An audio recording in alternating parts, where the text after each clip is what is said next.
pada zaman kolonial Belanda, di sebuah perkampungan, terdapatlah seorang gadis yang sangat cantik jelita, anak tunggal dari keluarga petani yang hidup masih dalam kekurangan. Nyi Jompong, begitulah nama gadis desa yang kecantikannya dikenal oleh setiap pengunjung.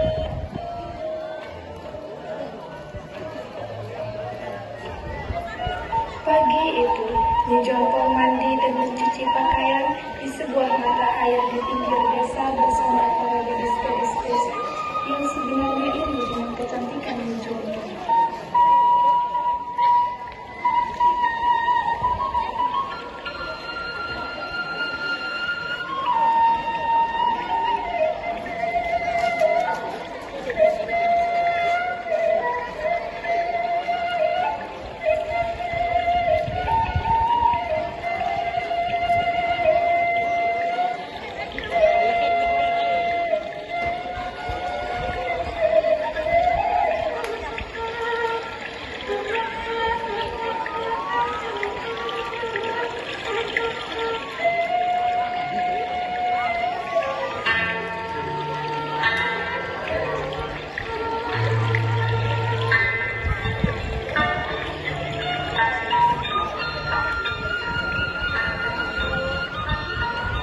Mentari mulai meninggi, Nyi Jompong dan para gadis desa lainnya mulai kembali ke rumahnya masing-masing.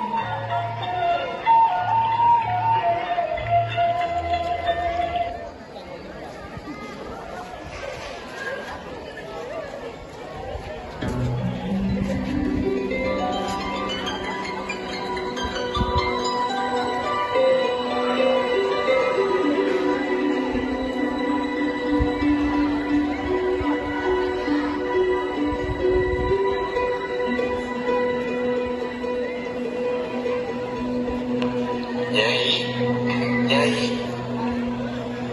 Kak, aya naon, Kak?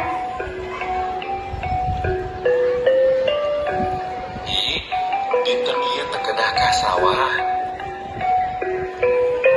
Bapak aya naon? Nyai teu kudu ngiring ka sawah. Jadi nyai dinten ieu nutup pareweh. Berangkatlah kedua orang tuanya meninggalkan rumah menuju sawah yang lumayan jauh. Sedangkan Nyi Jompong mulai mempersiapkan pekerjaannya. Lesung yang panjang dengan padi yang terlihat kuning mengkilap mulai ia tumbuk.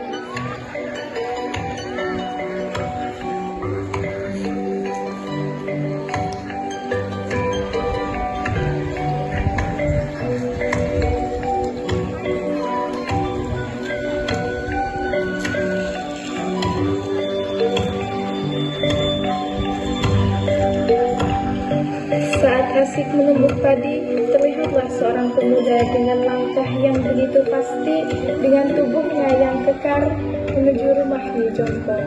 Tapi Nyi Jompong berpura-pura tidak menyadari akan kedatangan pemuda itu. Dia terus saja menumbuk padi.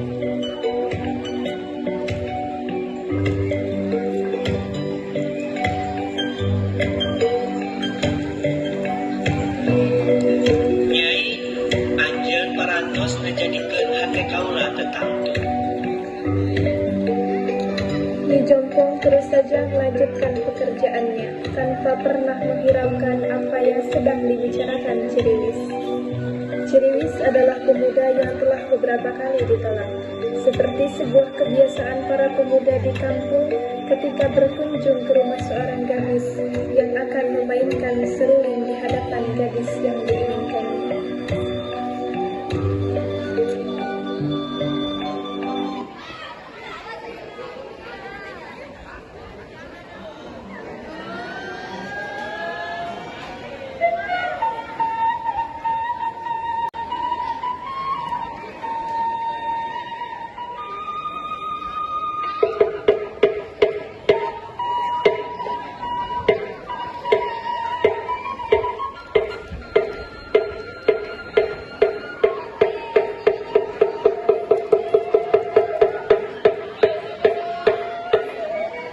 Alunan seruling Ciriwis yang merdu terhenti oleh suara tongkrong. Suara itu mengisyaratkan bahwa hari itu adalah hari di mana para penduduk kampung harus menyerahkan upeti kepada pemerintah Belanda yang berupa hasil bumi.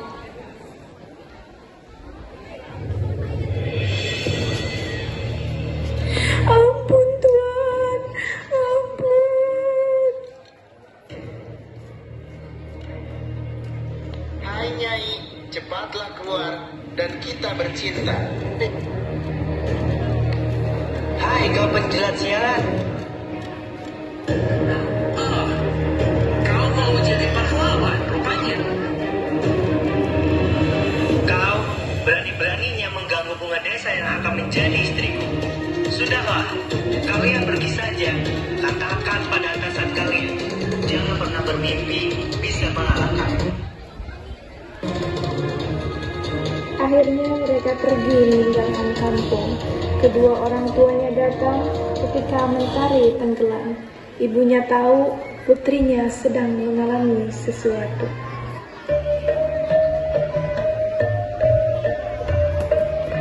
Nyai Ayana tenang. Ayana Nyai. Tadi Tuan Belanda ngacak-ngacak kampung.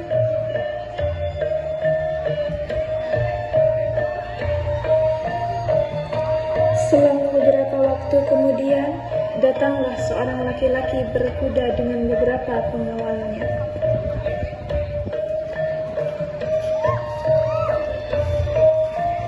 Hai penduduk kampung, aku tahu di sini ada seorang wanita yang cantik jelita.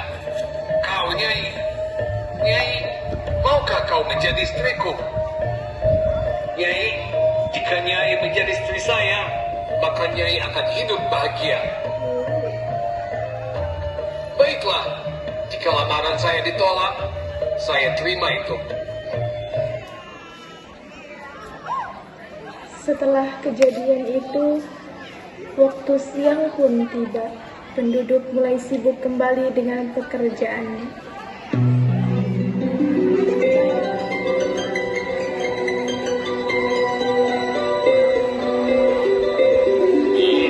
Bapak serang ibu di Tokyo Mall Kasawa.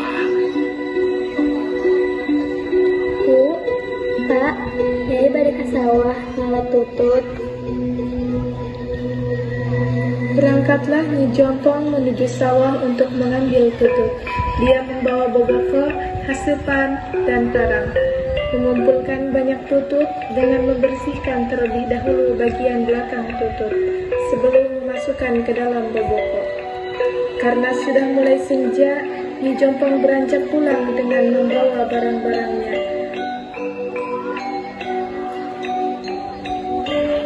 Tanpa ia sadari, ada yang mengikutinya. Narulinya benar. Tiba-tiba terlihatlah seorang pria berkuda dengan tali tambang yang besar dan dilengkapi dengan sebuah senapan. Pria itu tidak lain adalah Tuan Besar Belanda. Menyadari adanya bahaya besar, Nyi Jompong berlari dan terus dikejar oleh Tuan sambil tertawa puas, sehingga hasupan Nyi Jompong jatuh. Dia semakin berlari kencang tanpa henti, sehingga jatuhlah parang dan bobokonya yang berisi tutut yang sudah tak berekor. Akhirnya Nyi Jompong tersudut pada sebuah jurang yang curam. Dia pun menjatuhkan diri ke jurang hingga 3 kali benturan, yang mengakibatkan Nyi Jompong tewas dengan bagian tubuhnya yang terpisah-pisah.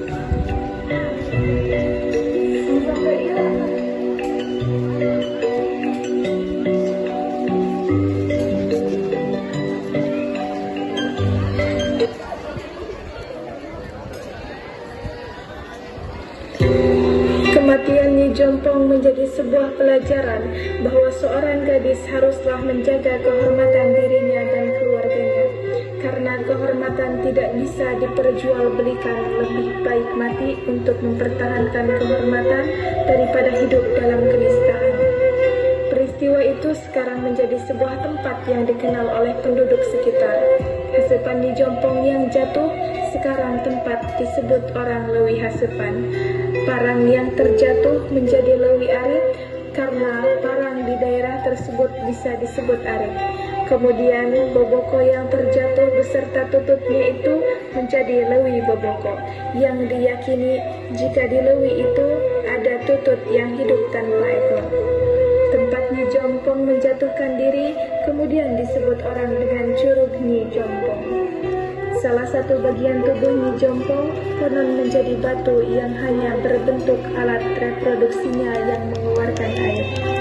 Dan sampai sekarang Nyi Jompong dipakai sebagai nama gugus depan pada SMA Negeri 5 Pandeglang.